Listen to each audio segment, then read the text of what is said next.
everyone. Today I want to talk about something which is quite deeply important, and it's related to the quiet exhaustion many people carry,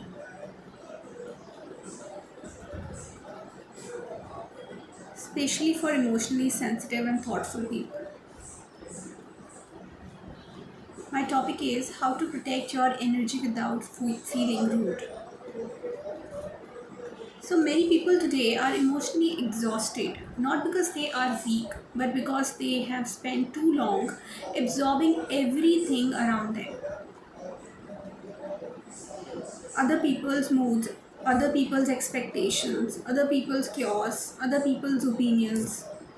And somewhere in the middle of constantly being available for everyone else, they slowly disconnect from themselves.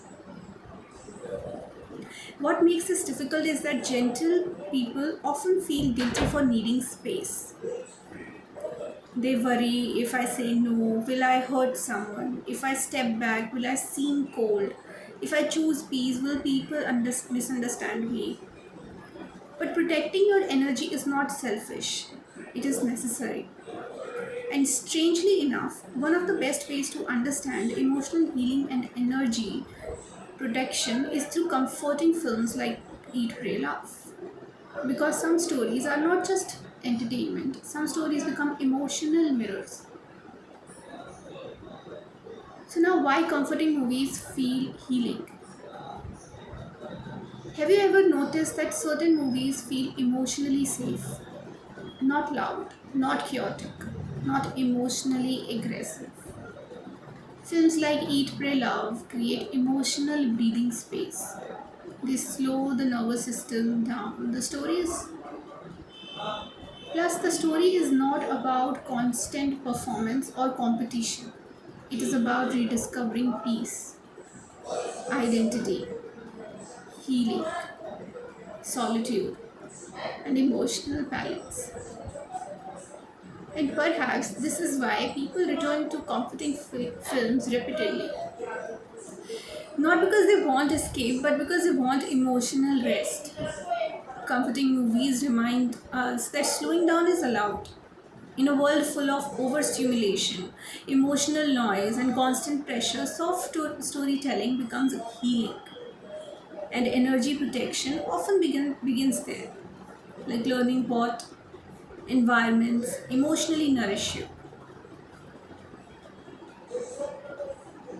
So, the main character of emotional burnout. In Eat, Pray, Love, the protagonist reaches a moment many people silently understand.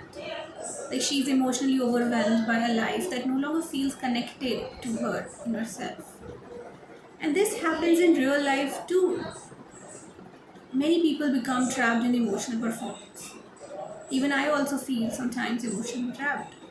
They continue pleasing people, maintaining routines, responding constantly, and meeting expectations, even while feeling deeply disconnected internally. Outwardly functional, internally exhausted, and eventually the mind and body ask for space. Not because the person hates others, but because they need to hear themselves again. This is something emotionally sensitive people especially struggle with. They spend so much time managing external energy that they stop checking on their own.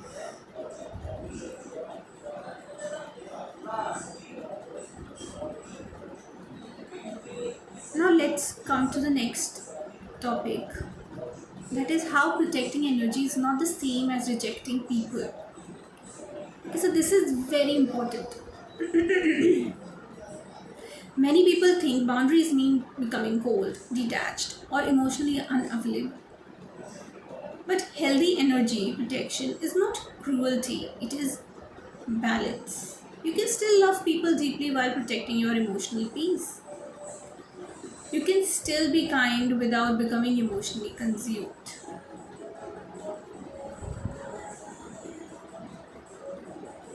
You can still support others without abandoning yourself. And comforting films often show this beautifully. Healing characters usually learn that peace requires intentional choices. Sometimes they leave noisy environments, sometimes they spend time alone, sometimes they stop over explaining themselves, and sometimes they rediscover quiet activities that reconnect them with life. Not because they are rude, but because emotional healing requires space. I myself also consider myself I also consider myself a sensitive person, and I can't absorb too much because I often notice everything. Tone shifts, energy changes, emotional tension, unspoken emotions. And you know what? While empathy is beautiful, constant emotional absorption becomes exhaustion. This is why some people feel drained, like crowded conversations, emotionally heavy environments, conflict, social media overstimulation, or being around emotionally chaotic people. Not even their nervous system, my nervous system also needs relax, but it never fully relaxes because we keep learning and we keep adapting, and protecting energy plays a very important role because that belongs to you emotionally, and you are not responsible for carrying everyone's emotional weather, right? So I can't carry everyone's emotional weather. During that time, comforting movies give us a direct reason to rewatch it. Okay, so it's not about Eat, Pray, Love. There are many movies like Under the Tuscan Sun, Little Women, or Julie and Julia. Now, why all these movies are healing and make me feel healed? So, have you ever noticed that certain movies feel emotionally safe? Not loud, not chaotic, not emotionally aggressive, just comforting. Just you are just lying on your couch and then you're just watching it. So this film is a 2010 American biographical romantic drama film directed and co-written by Ryan Murphy and starring Julia Roberts as Elizabeth Gilbert. The film was based on Gilbert's 2006 memoir and released in the United States on August 13, 2010.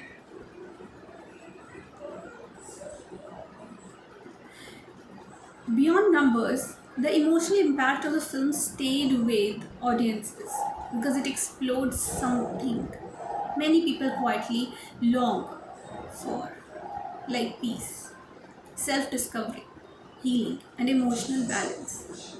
So, films like Eat, Pray, Love create emotional breathing space. They slow the nervous system down. The story is not about constant performance or competition, just about rediscovering peace, identity, healing, solitude, and emotional balance. Just discussed it.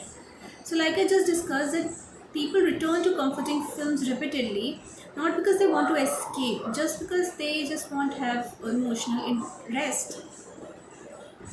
So, comforting movies remind us that slowing down is allowed. In a world full of overstimulation, emotional noise, constant pressure, soft storytelling becomes healing because these films are emotionally grounding.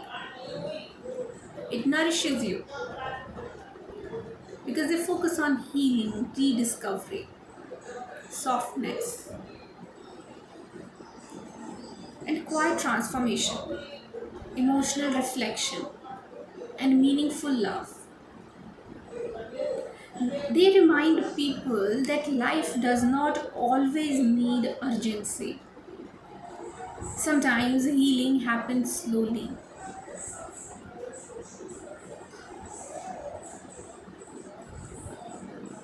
through travel,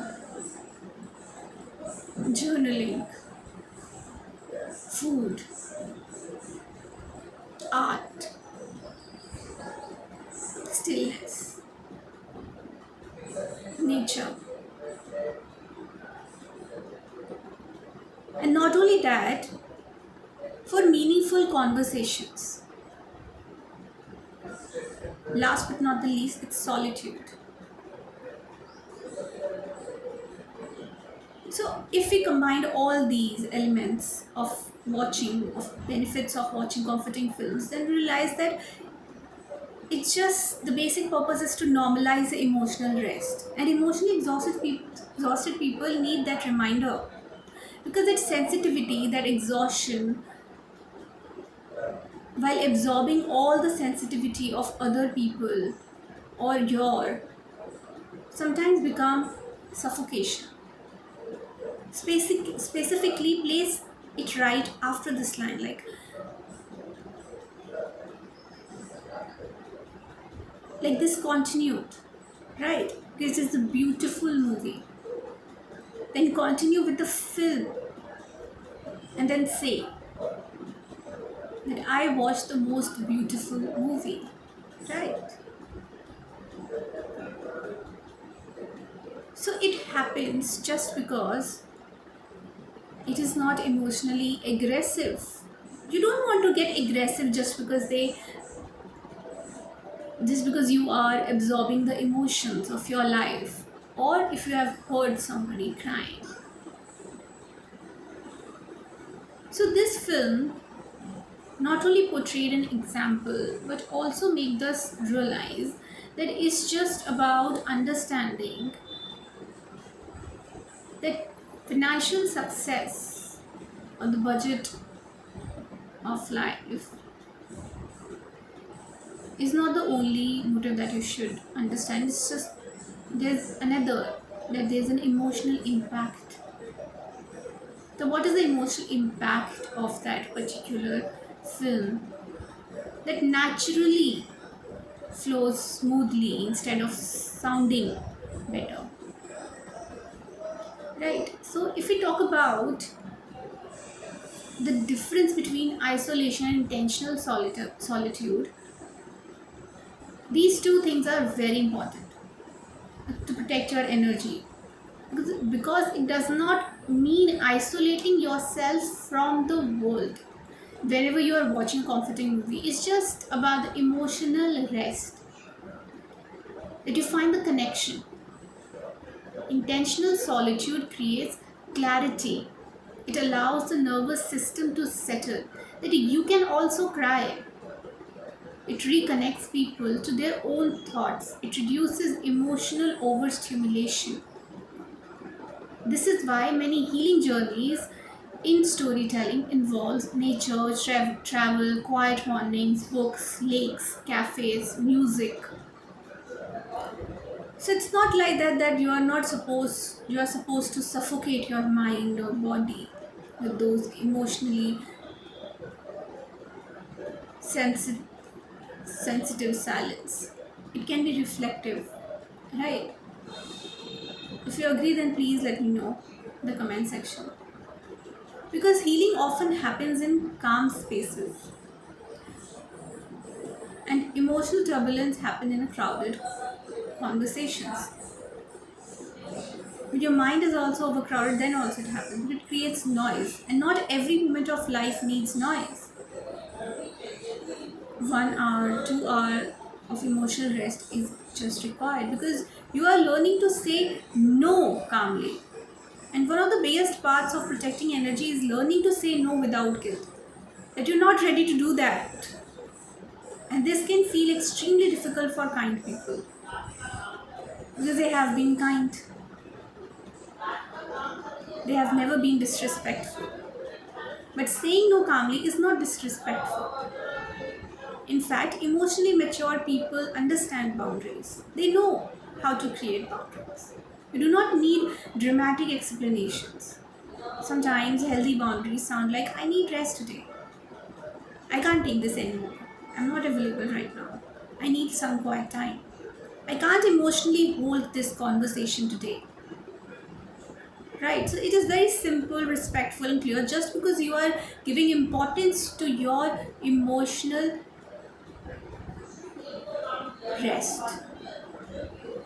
Right? So the healthiest boundaries are often calm. It is not defensive, not aggressive, not performative. You are just trying to say honestly. So just honest that you want to take rest. You want emotional rest. So you just want to watch a movie. So romanticizing peace instead of chaos. Modern culture often romanticizes emotional chaos, like constant drama, endless urgency, always being available, always proving loyalty through exhaustion. But burnout is not the trend. Getting exhausted is not the trend. So, comforting films teach something really different, very different. They romanticize peace, cooking slowly, watching sunsets, writing in journals, walking through quiet streets, healing emotionally, learning self worth, rediscovering joy. And maybe this is something many people need right now, permissions to build softer lives. You just need permission to live, to build softer lives. Not lazy lives, not disconnected lives, just emotionally healthier ones. Because your emotions need rest. There's so much in the mind, there's so much in the heart that you want to say, you want to speak. So you need to protect energy through small daily rituals. Energy protection is not always dramatic.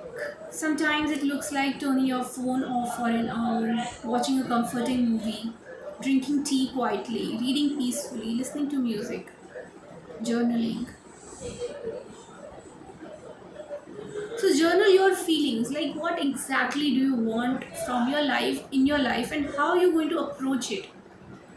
During my exams, also school exams, college exams, I didn't realize that the more I'll go up in the grade, I'll start scoring good. So it's quite shocking, interesting also that after spending time in nature or simply just resting without guilt, I started scoring more than school marks, school grades. In graduation, I scored first division. Post graduation, I scored first division with distinction. So I realized that my emotional balance was built through repetition. Small, peaceful habits slowly retrain the nervous system, and my performance during my school days, college days, during my professional training also, it kept improving. So you are allowed to choose peace. There's nothing like that you're not allowed to choose peace. So before I conclude, I want to leave you with this thought. You don't need to exhaust yourself to prove you are kind.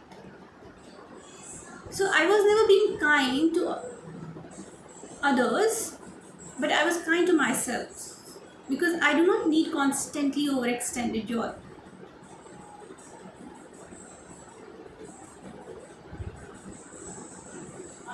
Okay, I do not want that. I do not want to become rude. So it makes you emotionally responsible. So comforting films like Eat, Pray, Love remind us that healing often begins the moment people stop abandoning themselves emotionally.